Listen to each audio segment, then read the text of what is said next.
Ladies and gentlemen, sports fans alike, welcome to another edition of Bill Swerski, Sports Talk Chicago. One of the couple, two, three best podcasts around. So sit back, grab yourself a cold one and a Polish sausage, park your keister in the French room, and listen to Bill Swerski, Sports Talk Chicago. In Chicago, you know that all sports rock. The Bears, Hawks, Bulls, Cubs, and Sox. Pick your favorite, you can choose. As long as the Packers lose. For everything you need to know, it's Bill Swerski, Sports Talk Chicago. Bill Swerski, Sports Talk Chicago. Hey everybody, welcome to another edition of Bill Swerski, Sports Talk Chicago. This is your host, Sean. Today's episode, we'll be discussing the series of pretty bad sports injuries in Chicago, the big Blackhawks trades, and the linebackers in the NHL or NFL draft. But before we start, I want to mention our sponsors. First is the Rockford Ice Hogs. With the Western Conference playoff race shaping up to be a tight battle until the very end, the Ice Hogs picked up 2 key road victories for a weekend sweep of the Texas Stars. The next home game, Friday, March 6th versus Oklahoma City at 7 p.m., the Ice Hogs complete their season series with the Barons as Oklahoma returns to the BMO for Rockford Hockey Club Night. Rockford will be recognizing youth hockey in the community by wearing special Rockford Hockey Club sweaters during the game. Only 90 minutes from the city limits and fun for the whole family. More at icehogs.com. Then our latest sponsor is audible.com. If you head over to audible.com/Swerski Sports, you'll get to download one free audiobook of your choice. Some of the options are Tales from the Chicago Blackhawks Locker Room, a collection of the greatest Blackhawks stories ever told, stories from the original years all the way to the 2010 Stanley Cup run. If football's more your speed, there's Monsters, the 1985 Chicago Bears and the Wild Hearts of Football. Or the amazing Michael Jordan, The Life, the absolute end-all be-all of Michael Jordan biographies and one of the greatest biographies ever written. Check out any one of these titles or any of 100,000 others for free by going to audible.com/Swerski Sports. It's been a hard couple weeks with shows because of some of the devastating news that we've had in sports. Recently, we had the passing of Mr. Cub, Ernie Banks, and prior to this show, we had the passing of Mr. White Sox, Minnie Minoso. I want to give a moment of silence for him because he was not only a great baseball player, but he was a great ambassador for the Chicago White Sox and a great guy. Anybody that's met him has a really good story to tell. So we want to give him a moment of silence.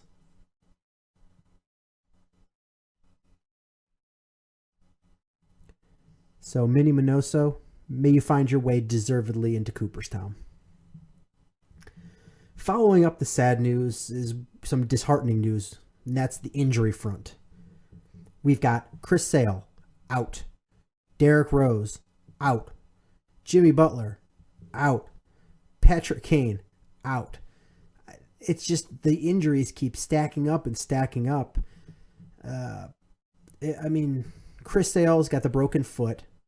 So they're saying he's only going to be out a short amount of time. It possibly be back for opening day. But some of the reports I'm reading and some of the insiders that I'm hearing talk are saying that he's not going to make opening day, and it's going to be Jeff Samardzija starting opening day.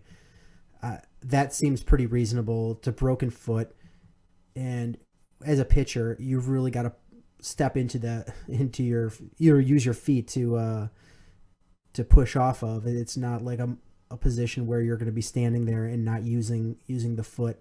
You're really going to put pressure on it. So Chris Sale, I really see that as an injury that's gonna cost him a little bit of time. Derrick Rose, I think we all thought absolute devastating news because he's had 2 knee issues in the past 2 years that have cost him the entire season. And with this one, it was a torn meniscus. The prognosis was not good, but when everyone stepped down and evaluated what was going on, it wasn't as bad as we all thought. So they went in and they opted to remove the meniscus rather than repair it. What that means is, by removing it, is you're looking at Russell Westbrook had the same injury. He returned in 3 weeks. Derrick Rose, they're giving a 4 to 6 week window, which brings him back for the playoffs. And that's great news for the Bulls if he comes back being Derrick Rose. And Jimmy Butler's a scary one. He hyperextended his elbow at the game. I was at that game. It was my first live Bulls game of the season at the stadium. I went with Gary. If you listen to the show, you know Gary. He co-hosts with us sometimes. And went with Gary. He's got season tickets, and it was a little scary to watch because he just was pulled up holding that elbow, and you never know what to expect. And it was not good news. Hyperextended, ligament damage. He's going to be out 3 to 5 weeks. And that's the bad one, because this Bulls team is really struggling without Derrick Rose, and they've got some nagging injuries, and they're just starting to get guys back, and then they lose Jimmy Butler. This team has just been devastated by injuries. And then there's the Patrick Kane one, which is clearly the worst of them all. The Blackhawks are a team that could very well be in the run for the Stanley Cup. They lose Patrick Kane, and he's out for 10 to 12 weeks. That puts him, if he is able to come back, he would have to be in the Stanley Cup Finals. That's where that puts him, and that's not a good space or place for the Blackhawks to be.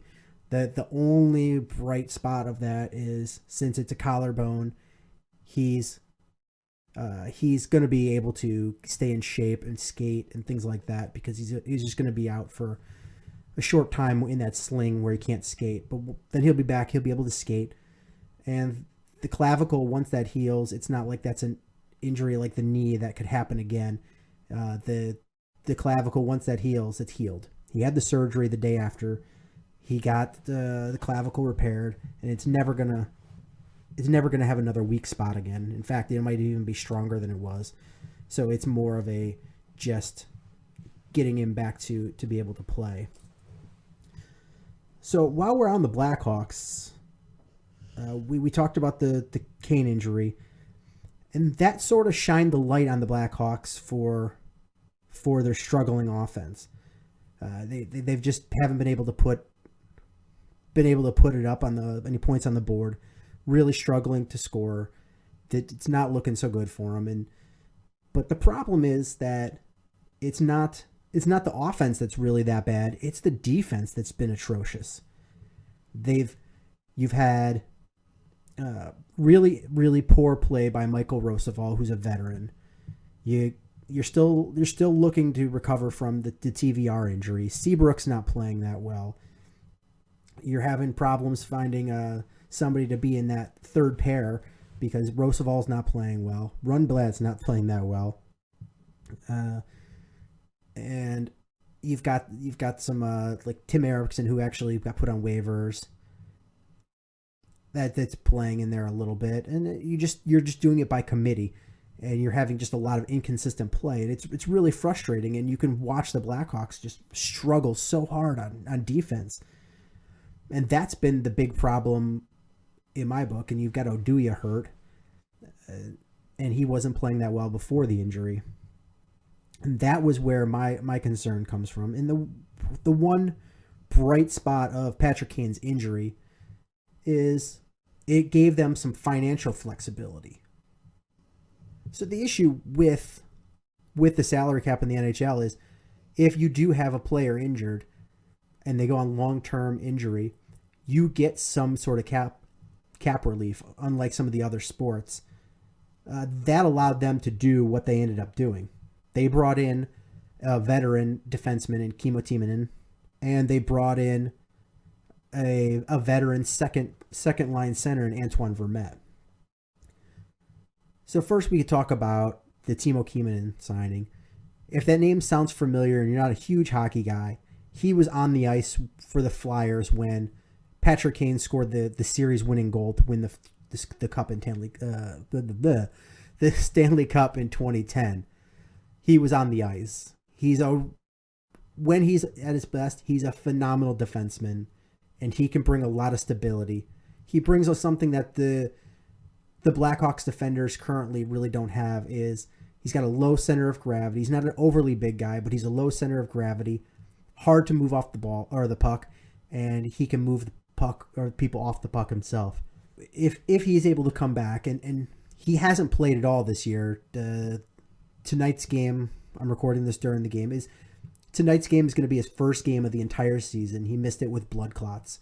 He was okay to return to play for the Flyers on their game this past Saturday, but clearly they traded him, so he wasn't going to play. And they traded a second-round pick for him. What are my thoughts? This one is, a second-round pick, meh. You get Timo Kieminen. If he's able to play anywhere close to where you think you can, he's been in his career. If you get a fraction of that player, you wind up with a win. That's a huge win because that's really going to stabilize what you've got. A left-handed shot, a solid veteran, just a really great player. But he's long in the tooth. He's 39 years old. He missed this whole season. You don't know what you're going to get. But for a second-round pick to stabilize this defense, I think it's worth it. Especially considering you still have Oduya on injury. You've got Trevor Van Riemsdyk. You don't know where he's going to be at. You got struggling Roosevelt, struggling Seabrook. You've got Coach Q changing up the defensive pairings all the time in the last week or so, and they're still struggling. And then you have Timo come in, and in his first game, he's put in the first pairing. He's put with Brent Seabrook. Second pairing was Duncan Keith and Michael Roosevelt. And the third pairing is Nick Hjalmarsson and David Rundblad, which is an interesting one. And speaking of TVR, is apparently he's been reassigned to Rockford, and he potentially could play this upcoming weekend.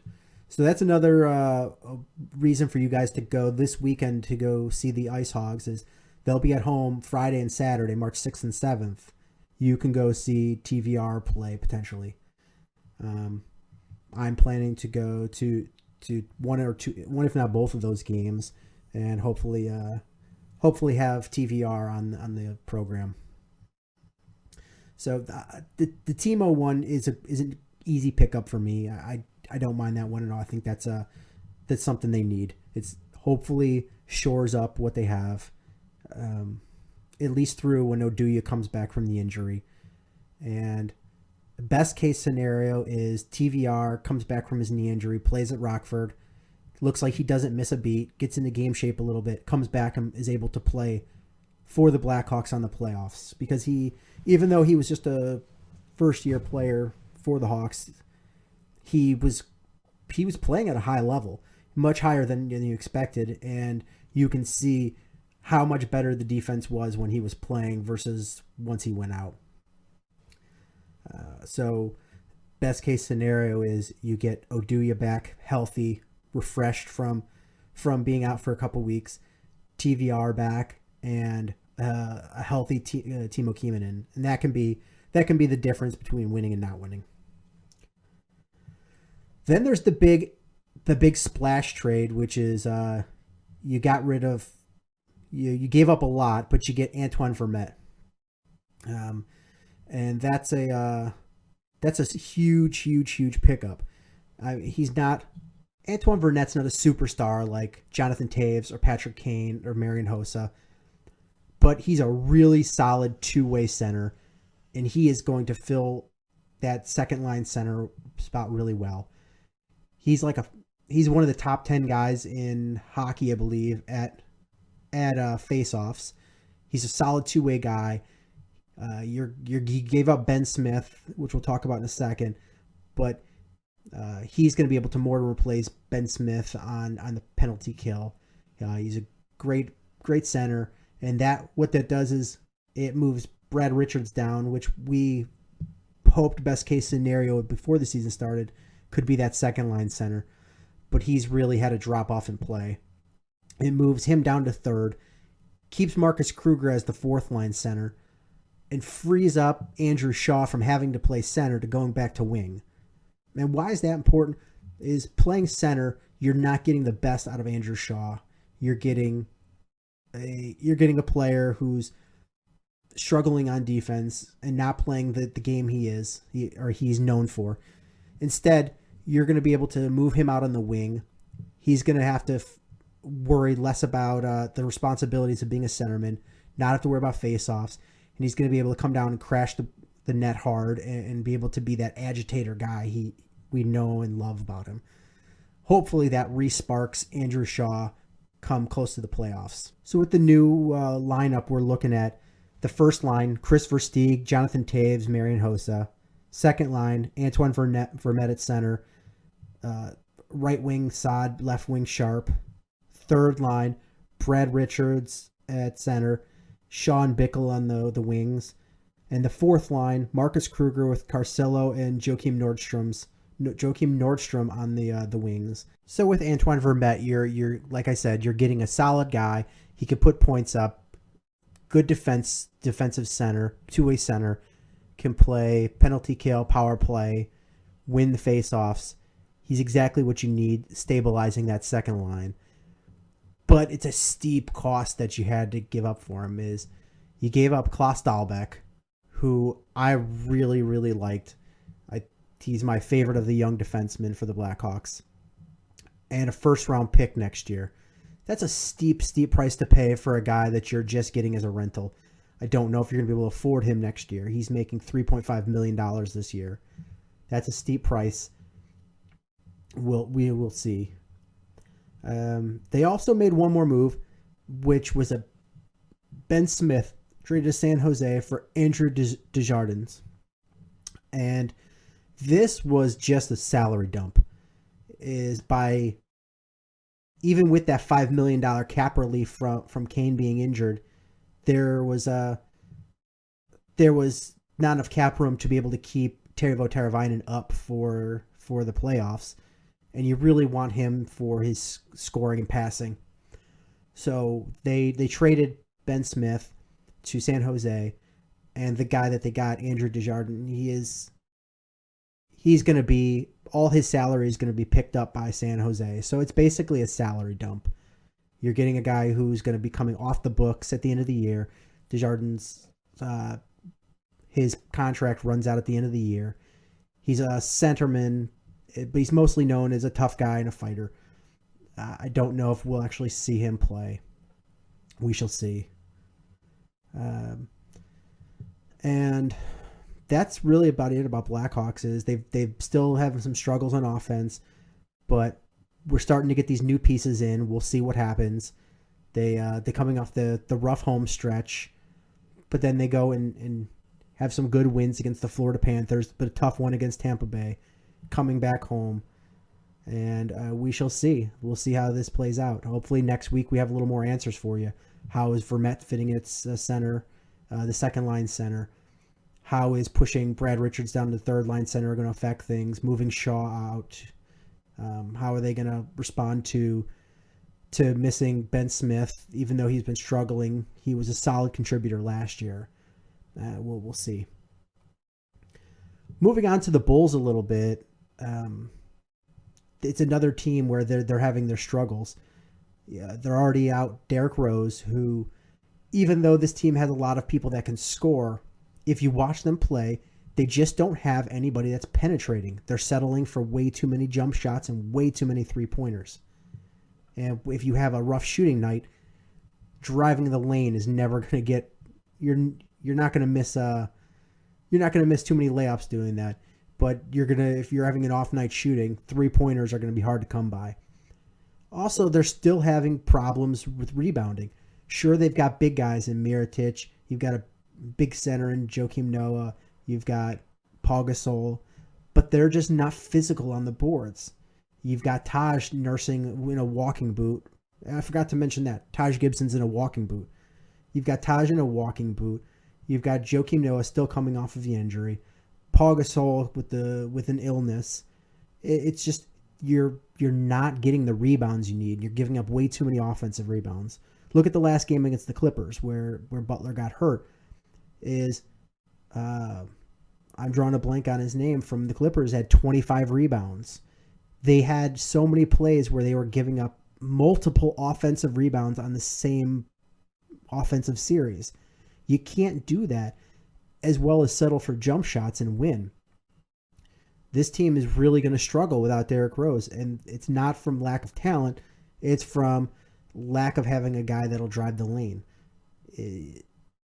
Aaron Brooks is a guy that could drive the lane. He just isn't. And you're just having offenses that nobody wants to shoot, and when they do shoot, it's shooting jump shots. That's fine when you're hitting them, but otherwise it's going to lead to low scoring, and you're going to have to go and start actually playing some real defense. One more thing I want to talk about is Kirk Hinrich is terrible. Kirk Hinrich is awful.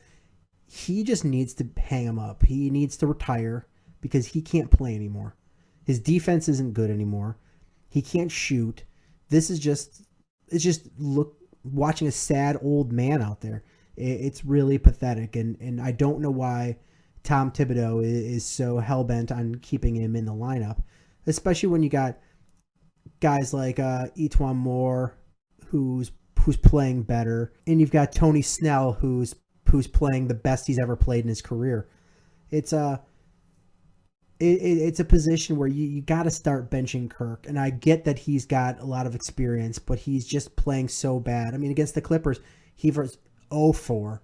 He didn't hit a single shot. That's just pathetic. Is give some of these guys a chance.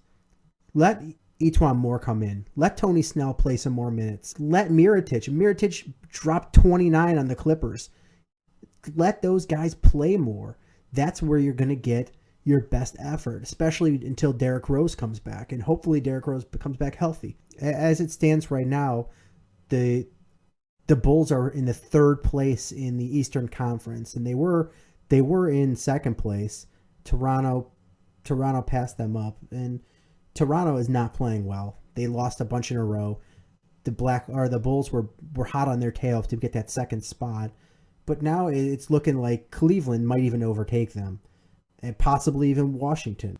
If you're the Bulls, you really want to have home court advantage, at least for that first round. And there's some teams that are coming up that you don't want to face necessarily. Is like I talked to the guys from Ball about earlier in the season. Is I still believe in Indiana, and you got Paul George, who's coming back from an injury, and they're starting to play really well. They've won 8 of their last 10 games, and they've moved back from being way out of it to the eighth spot, and probably going to overtake Milwaukee and Miami. Miami's just a sinking ship. And you're having Indiana rise up, and if you're the Bulls, you don't want anything to do with playing them in the first round, and it's coming. That could be the case. That could be a legitimate case. You don't want to play Indiana in the first round. That's a recipe for disaster. Also, you just need to start getting the confidence up. If you're the Bulls, you need to start stringing some of these wins together. They don't have that many more games left to play, and they've got so many injuries that they're having a difficult time trying to find continuity. It's hard when your starting point guard is out, your forward in Jimmy Butler is out. Noah's been out of the lineup. Gasol's been out of the lineup. People have just been out of the lineup, and it's really a difficult way to get continuity, especially when you're struggling on offense and struggling on defense. So the Bulls need to shape it up. Now, I'm not saying that I'm worried because there's a lot of teams I feel the Bulls could really dominate in the playoffs. I think they could dominate Toronto. I think they could dominate Milwaukee. I think they could dominate Miami. And I think they could beat Cleveland. The 2 that really scare, or the 3 that scare me, are Atlanta, Washington, and Indiana. we have to see how they're going to be able to respond once they still are out Jimmy Butler and Derrick Rose for several weeks. And that's going to bring us to our linebackers. This has been an interesting one for me. As you guys know, I cover a position a week where I talk about the top guys, or the top 3 to 4 rounds of guys that are going to be coming out of the draft playing these positions. I watch the game film. I don't just watch highlights, because you don't see everything by just watching a highlight. You want to watch every single play. You want to see if they took plays off. You want to see what happens when they're playing and they're not in the play per se. It's away from the plays away from them. You want to see how guys act and their tendencies. So I actually watch entire games from a player. I watch every single snap that they're involved in. And in linebacker is a difficult one this year, because typically for the Chicago Bears, they've had a 4-3 forever. They've never had a 3-4. They've always had a 4-3. So you've only ever had to look for traditional inside and outside linebackers. But this year, with them switching to the 3-4, you have to look at 3-4 outside linebackers, which would be kind of like Clay Matthews, where they're looking to basically just rush the passer from a 2-point stance, more of a undersized defensive end. So I had to look at a lot of different guys and do some projecting. I'm going to start with inside linebacker. This is I'd heard some people say that there was some players at inside linebacker this year, and watching the film, there's guys, but I really disagree with the talent level. I think it's pretty poor as inside linebacker, and that's really crappy for the Bears, because they're in desperate need for an inside linebacker. I think that might be one of their biggest needs on the team is an inside linebacker, middle linebacker. And looking at the guys that are coming out of the draft, there's nobody that just screams, I'm guy that could start. There's Eric Kendricks, 6 foot 232 out of UCLA. He's a solid tackler. He's strong. He's got decent speed. But he takes on linemen way too often when he's playing. He's willing to engage in that block and try to go through that block rather than use his skill to get around it or avoid it. He holds receivers too often when he's dropping back in coverage. That's not going to fly in the NFL. And he'll lose coverage in space. He can't shed a block. I don't see what the infatuation about Eric Kendricks is. I don't even think that highly of him. I wouldn't draft him higher than a 3rd round. Honestly, that'd be about the earliest I would draft him. There's Paul Dawson, 6 foot 235 out of Texas Christian. Pros, he doesn't tend to get stuck on blocks. He seems to be a great leader on the field and a teammate. Really enthusiastic on the field, and he's decent in dropping back into coverage.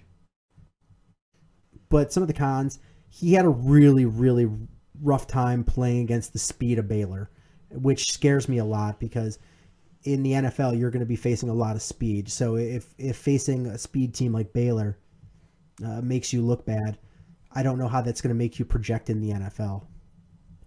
He can get juked pretty bad when you've got a guy in space and he makes a move. Dawson can really get lost in that and juked pretty bad. And he's too often not sure if he wants to drop into coverage or rush in to make a play. You can't hesitate like that and be a quality NFL middle linebacker.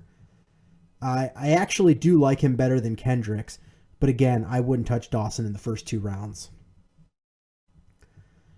There's Denzel Perryman, 5'11", 235 out of Miami. When he hits offensive linemen, he just hits them. It looks like he was launched out of a cannon. Great tackler, really aggressive, solid in coverage, doesn't take plays off. He could be faster. He could lay some harder hits, and he'll bite on some play fakes from the quarterback, the play action. He'll bite on some of those. But all in all, I really like the way Perriman plays. He's a really aggressive, solid hitter. I think he's going to go up and start somewhere. Maybe not first year, but by second year, I think he's going to be starting somewhere.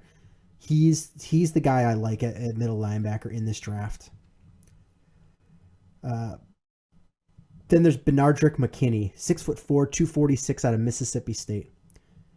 Pros, he's tall. Cons, he's not that strong. He's not the best tackler. I don't think he's that great in coverage. I feel like he gets blocked out too easy, especially consider how big he is. I don't know why so many have him rated as their top middle linebacker. I think he's clunky, slow, not good in coverage. I'm not touching this guy. This inside linebacker crop is weak. Boom, done, don't want him. Then outside linebacker. This is where you get some of the talent.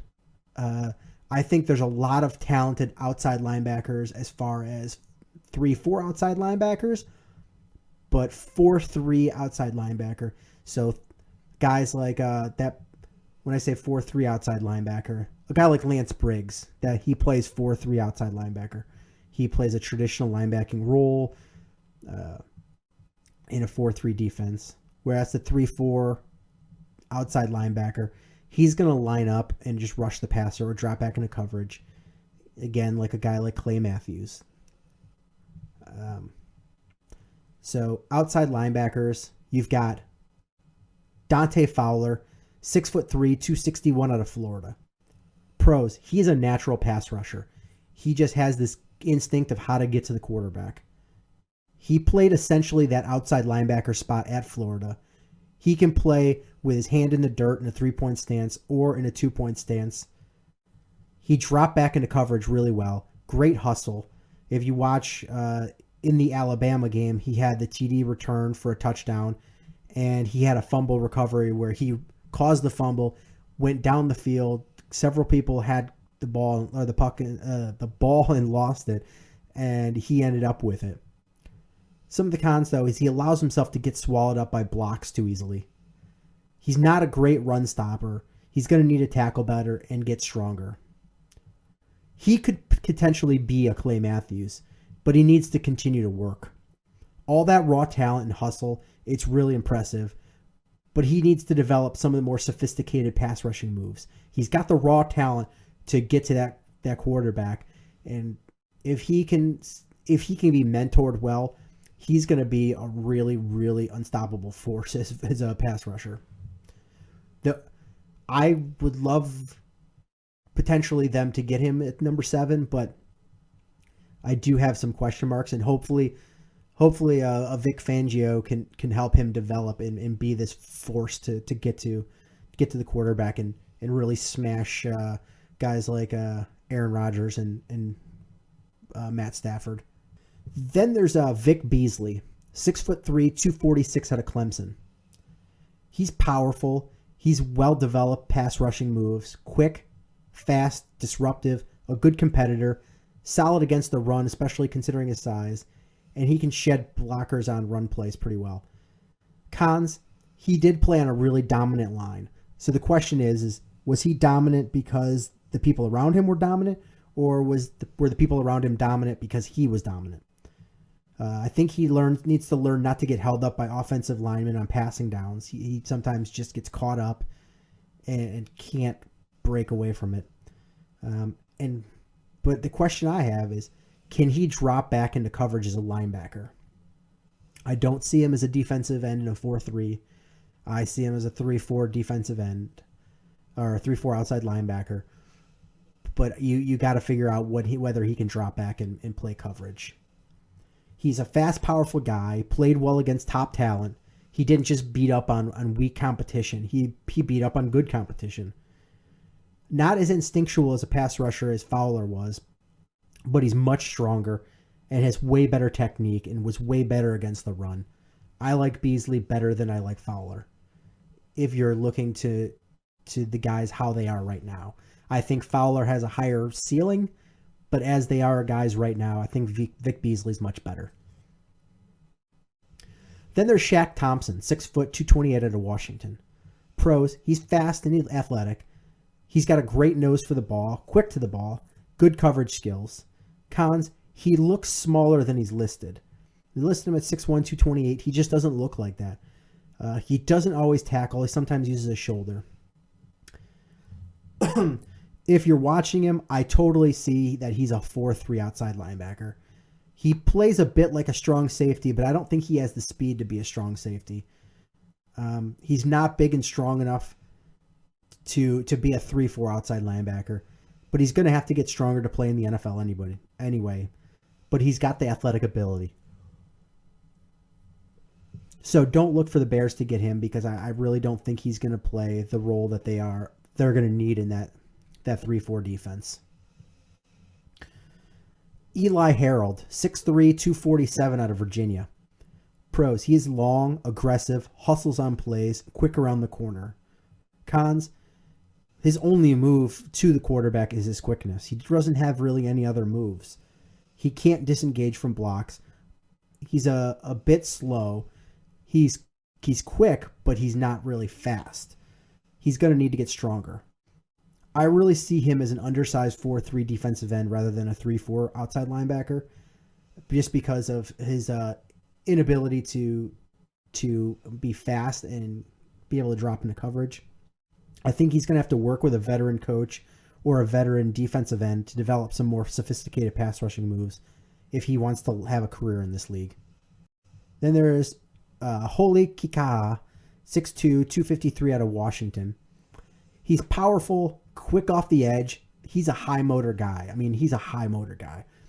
But he really doesn't have any sophisticated pass rushing moves. I see him sort of as a tweener. Is he a 4-3 defensive end that's undersized, or is he a less athletic 3-4 outside linebacker? But he does have a high motor, and one interesting thing is, with how many good players on defense the Washington had, why wasn't their defense that good as a whole? I can't figure that one out. Then there's Lorenzo Malden, 6'4", 259 out of Louisville. He is strong. He uses his hands well. He can get to his top speed pretty quickly. Aggressive, uses his hands well. But his pass rushing moves are really predictable. Lacks great speed to get around the corners. Has some tackling issues in open space. And like all the edge rushers in this draft, he has some flaws. I project Malden more as a 4-3 defensive end than an outside linebacker, just because he's not that athletic. But he can, looking at his body frame, he can definitely support more weight on his frame without being considered fat at all. He could get up to a prototypical 4-3 defensive end size and really not miss a beat. Then there's Quan Alexander, 6'1", 227 out of Louisville. Pros, he has good lateral agility and footwork to slide from gap to gap. Great first step to accelerate to the ball carrier.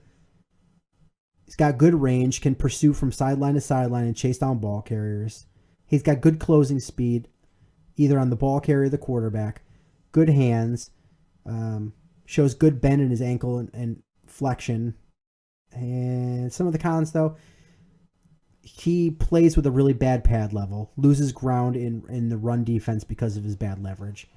He struggles to work outside of his frame, lacks field awareness, and struggles reading plays as they develop, over pursues and loses contain too often, struggles breaking down ball carriers in the open field. I don't think he changes direction very well at all.